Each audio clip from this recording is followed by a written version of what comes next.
Dehancer has just released their new version, Dehancer 7, and it has some exciting features. I'm going to go over these new updates and show you how you can use them to quickly create a filmic emulation. By the way, if you are sort of new to color grading or you've never used Dehancer, Dehancer is a third-party plugin for creating realistic film emulations. If you are interested in getting Dehancer, you can use the code George to get a 10% discount. With this new update, Dehancer has also changed up their pricing a little bit. Whether you're getting the full version or you're paying for just 3 months, 6 months, or a year, you can use the discount code George to get a 10% discount. Also, if you're paying for Dehancer Light or Dehancer Grain or any of the individual effects, you can use the code to get a discount on those things as well. Let's go over the first major update. So Dehancer has introduced a new film damage tool. What is film damage? During the process of using film to shoot a project, while handling, duplicating, storing, processing, displaying it, these little imperfections happen to the film. Things like hair, scratches, dust, stains, and other little things.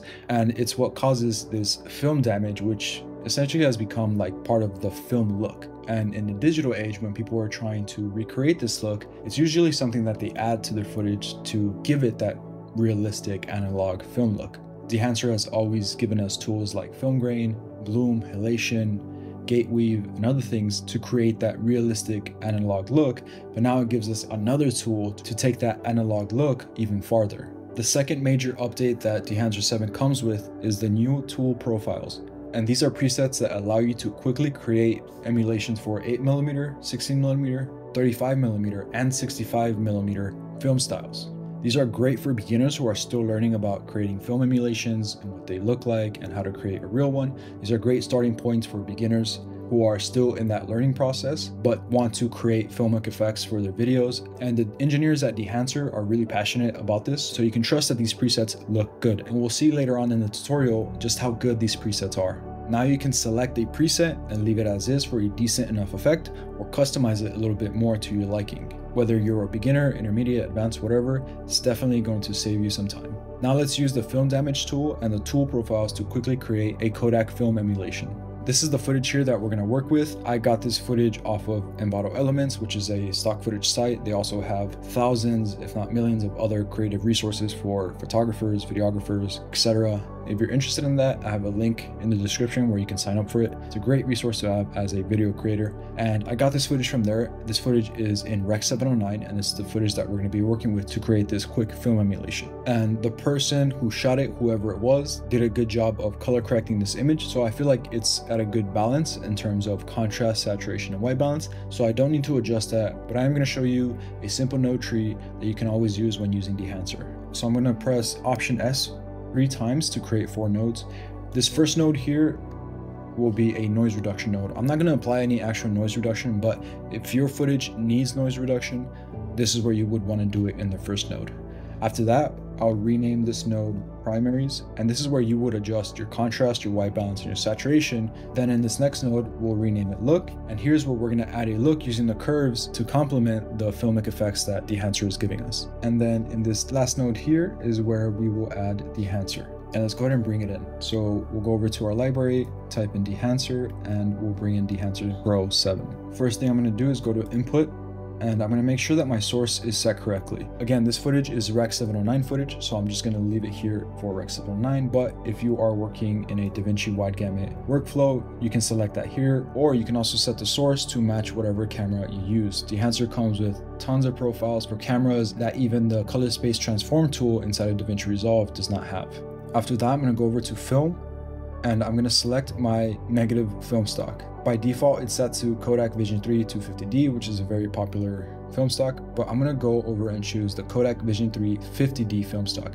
And that's because we are working with a daylight scene, and the 50D film stock is traditionally used with daylight scenes. So we'll go ahead and use that. After that, we'll go over to Prints, and under Profile, we're going to choose the Kodak Endura gloss paper. Now that we've done that, we're going to go over to film grain, and by default, film grain is always enabled in Dehancer. And we're going to set that to 16mm with an ISO of 50. Again, this is a daylight scene, so an ISO of 50 is just right. These are decisions I'm making based on traditional use of film, but of course you have creative liberty to choose other ISO settings and other film stocks as much as you'd like. Trying to emulate the traditional use of film inside of Dehancer is easy, and even easier now with these tool profiles, but you don't necessarily have to do that. You can take that creative liberty and you might discover something that other people want to learn how to create. So get creative with it. You might discover something really cool that looks really great. Then I'm going to go over to my halation. I'm going to enable that. And likewise, I'm going to set it to 16mm Super 16. Then I'm going to go over to my bloom. I'm going to enable that. And I'm going to go over to 16mm as well, because I'm creating this 16mm look. Then I'll go over to film damage, and likewise, I'll select the 16mm preset. For this shot here, I'm not going to use these two effects, but you also have the new tool profiles for the film breath effect and the gate weave effect. So because I wanted to create a 16mm look, I've applied these tool profiles. I'll actually make this bigger and close my vector scope. I'll play it back and you can see that it's giving us a pretty decent filmic emulation. Not only can you select these presets, these tool profiles, but you can also go ahead and customize them. So every time you select a profile, after selecting whatever profile you like, you can go over to custom and you can adjust that tool profile. For this halation, I like how the halation looks. I'm just gonna lower the impact just a little bit because I don't want it too strong. I want it just a little bit more subtle. And I'm liking that there. And then for the film damage, I want to customize it as well. I'm going to go down to the scratches and I'm going to lower that just a little bit. I'm going to lower that and sort of split the difference. And I'll play that back. And I'm liking what it's giving me. The last thing I'm going to do is add just a little bit of saturation. And first I'll go up into my prints and then I'll increase the color density. And then after that, I'll go over to my film developer. I'm going to come out of this large preview window by hitting Shift F, and then I'm going to bring up my vector scope again. Also enable it so it's actually doing something.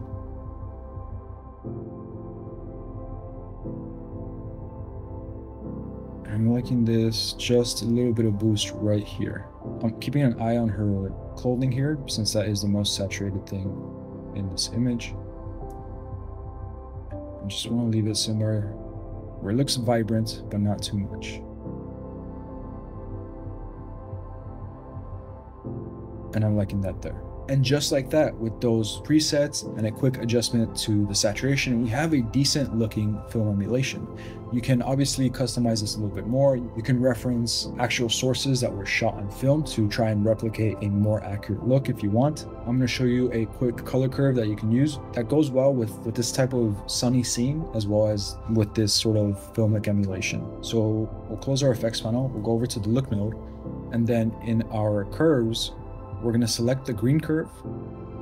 And what I like to do is select the skin tones, and that'll create this anchor here, which will help the skin tones not be affected so much by this color curve. Now that I've created this anchor, I'm going to go down to the shadows. I'm going to decrease this green curve, which will add some magenta. If I push this too much, you can see it's adding magenta to the shadows. I'm just going to add a little bit of magenta to our shadows.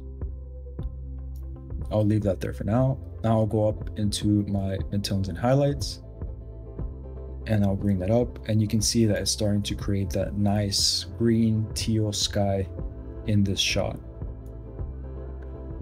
And if I push this anchor closer to the highlights, I'll have more of that effect in the sky, not as much on our actual subjects, which is great.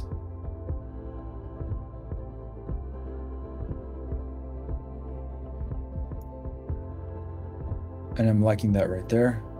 One more thing is I'll go over to our blue curve, and then I'll hold down Option and then click and drag to create that same anchor. And then I'm just gonna warm up the highlights just a tiny bit by decreasing the blue.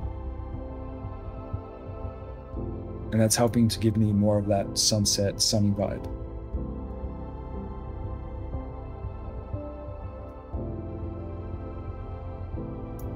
I'm making that right there. I'll go back to the green curve and move it around, see if it gives me something else that I like.